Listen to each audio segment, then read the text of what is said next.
Good morning বন্ধুরা। তো সকাল সকাল আমি আজকে চলে এসেছি উচ্ছে নিয়ে। তো দেখতে পাচ্ছেন এখানে উচ্ছে বলতে এটাকে আমরা করলাও বলি। তো এটা একটু মিডিয়াম সাইজের হয়। তো এটা একদম ছোট ছোট গুড়ি গুড়ি টাইপের হয় না। তো দেখতে পাচ্ছেন এটা কিন্তু আমি একটা করলাকে 4 পিস করেছি। তো দেখতে পাচ্ছেন এখানে সঙ্গে আমি আলুও দিয়েছি। দুটো আমি এখানে আলু নিয়েছি, আর আলু আর করলাগুলোকে প্রায় একই সাইজের মতো কেটে নিয়েছি। তো এটা আমি ডালনা ডালনা করব। তো এখানে উচ্ছে ডালনা করার জন্য আমি এখানে নিয়েছি 2 চামচ আদা বাটা, 1 চামচ জিরা গুঁড়া, হাফ চামচ হচ্ছে হলুদ গুঁড়ো আর কাশ্মীরি লঙ্কা গুঁড়ো। তো দেখতে পাচ্ছেন বন্ধুরা এখানে আমি সমস্ত উপকরণ রেডি করে নিয়েছি। এখন আমি কড়াইয়ের মধ্যে তেল দিয়ে দিলাম। তো তেল দেওয়ার পর আমি 4টে কাঁচা লঙ্কা দিয়ে দিলাম, আর এখানে আমি দেব পাঁচফোড়ন দেব। তো দেখতে পাচ্ছেন আমি এখানে পাঁচফোড়ন দিয়ে দিলাম। তো এখানে আমি করব কি, প্রথমে আমি আলু আর করলাগুলোকে ভালোভাবে ভেজে নেব। তো করলা তো খেতে অনেকেই পছন্দ করে, আবার করেও না। যারা যারা পছন্দ করেন না তারা অবশ্যই এভাবে একবার খেয়ে দেখবেন। যে করলার যে তিতা ভাবটা সেটা অনেকটাই কমে যায়, আর খেতেও বেশ ভালো লাগে। তো বন্ধুরা এখানে আমি কিন্তু করলা আর আলুটা একসঙ্গে ভেজে নেব। তো এটা আমি আগে ভালোভাবে ভেজে নেব। তো ভাজার মধ্যে এটা অনেকটা সেদ্ধ হয়ে যাবে। তো আপনারা সাথে থাকুন আর পুরো ভিডিওটা দেখতে থাকুন। তো আমি কিভাবে ডালনাটা করি। আপনারা তো অনেকেই ডালনা খেয়েছেন, পটলের ডালনা, কুমড়োর ডালনা। তো আজকে আমি করছি উচ্ছে ডালনা বা করলা ডালনা। তো আপনারা অবশ্যই পাশে থেকে পুরো ভিডিওটা দেখতে থাকুন। তো এখানে আমি স্বাদ মতো লবণ দিয়ে দিলাম।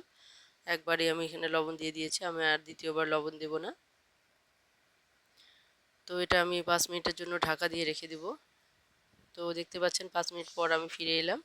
তো এখানে কিন্তু লবণ দেওয়াতে অনেকটাই জল বেরিয়েছিল, সেই জলটা কিন্তু অনেকটা শুকিয়ে গেছে। আবার সাথে সাথে কিন্তু এই করলা আর আলুগুলো যে আছে সেগুলো কিন্তু পুরোপুরি সেদ্ধ হয়ে গেছে। তো বন্ধুরা দেখতে পাচ্ছেন এখানে কিন্তু পুরোপুরি সেদ্ধ হয়ে যাওয়ার পর আমি কিছুটা ভেজে নিলাম 5 মিনিটের মতো।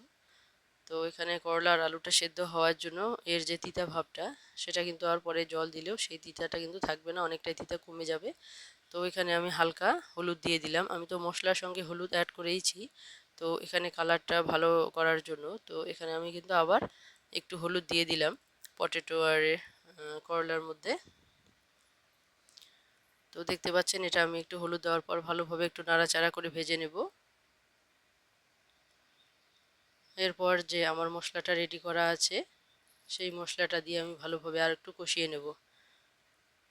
তো এটা কিন্তু ভাজার মধ্যে ভালোভাবে সেদ্ধ করে নিতে হবে, পরে যেন জল দিয়ে সেদ্ধ করতে না হয়।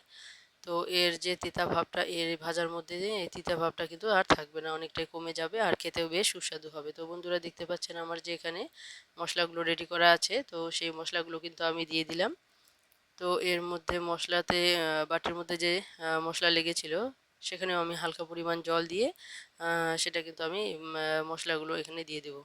তো দেখতে পাচ্ছেন আমি যে বাটিতে মশলা দিয়েছিলাম সেই বাটিতে কিন্তু হালকা আমি জলও দিয়ে দিলাম। তো এই জল ভালোভাবে একটু কষিয়ে নেব। কষিয়ে নেওয়ার পর আমি যে ডালনা করব সেটা একটু মাখা মাখা টাইপের হবে। তো আমি আবার সেখানে আরেকটু জল দিয়ে দেব, এটা মশলাটা ভালোভাবে ভেজে নেওয়ার পর। তো বন্ধুরা অবশ্যই পাশে থাকবেন, পুরো ভিডিওটা দেখবেন, আর লাইক কমেন্ট শেয়ার করবেন, আর সাবস্ক্রাইব করতে ভুলবেন না। তো বন্ধুরা অবশ্যই সাবস্ক্রাইব করুন, আর নতুন নতুন ভিডিও দিতে উৎসাহ দিন। আপনাদের আশীর্বাদ একান্তই প্রয়োজন। আপনারা যদি পাশে না দাঁড়ান তাহলে আমরা হয়তো সঠিকভাবে দাঁড়াতেও পারবো না। তো আপনাদের অবশ্যই সাবস্ক্রাইবের প্রয়োজন আছে। তো আপনারা অবশ্যই সাবস্ক্রাইব করুন। তো দেখুন এখানে বন্ধুরা আমি কিন্তু দিয়ে দিলাম। তো এখানে আমি প্রায় 1 বাটি পরিমাণ জল দিয়ে দিলাম। তো এই জলটার মধ্যে কিছুটা শুকিয়ে যাবে আর কিছুটা থেকে যাবে। তো বন্ধুরা দেখুন পুরো রান্নাটা, তো রান্নাটা দেখার পর অবশ্যই কমেন্ট করবেন রান্নাটা কীরকম হয়েছে। আর আপনারাও অবশ্যই আজকে হোক কালকে হোক এরকম ডালনা করে খেয়ে অবশ্যই কমেন্টে জানাবেন যে এরকম ডালনা খেতে কীরকম লাগে। এটা খুবই সুস্বাদু, সুস্বাদু হয়। এর আগেও আমি করেছি, এটা খেতে খুবই সুস্বাদু হয়। তো আপনারা অবশ্যই এটা করে দেখবেন। করলা যারা পছন্দ করেন না তাদেরও খেতে ভালো লাগবে। তো আমার কিন্তু হয়ে গেছে, দেখুন এটা কিন্তু একদম গায়ে মাখা যে মশলাটা আছে একদম একটু একটু রস রসও আছে। তো এটা কিন্তু আমি এখনই নামিয়ে নেব, কারণ এর থেকে বেশি করে আর একটু যদি শুকিয়ে যায় তাহলে কিন্তু সেটা আর একদম ড্রাই হয়ে যাবে, সেটা আর ভালো লাগবে না।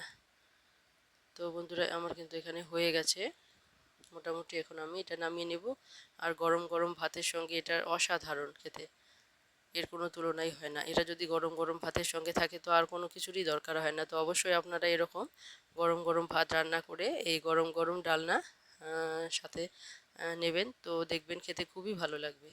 তো বন্ধুরা পুরো ভিডিওটা দেখার পর অবশ্যই কমেন্ট করে জানাবেন রান্নাটা কেমন হয়েছে। আর সাথে থাকুন, পাশে থাকুন, এভাবে আমাদেরকে উৎসাহিত করুন আর সাবস্ক্রাইব করুন। পুরো ভিডিওটা দেখার জন্য অসংখ্য ধন্যবাদ।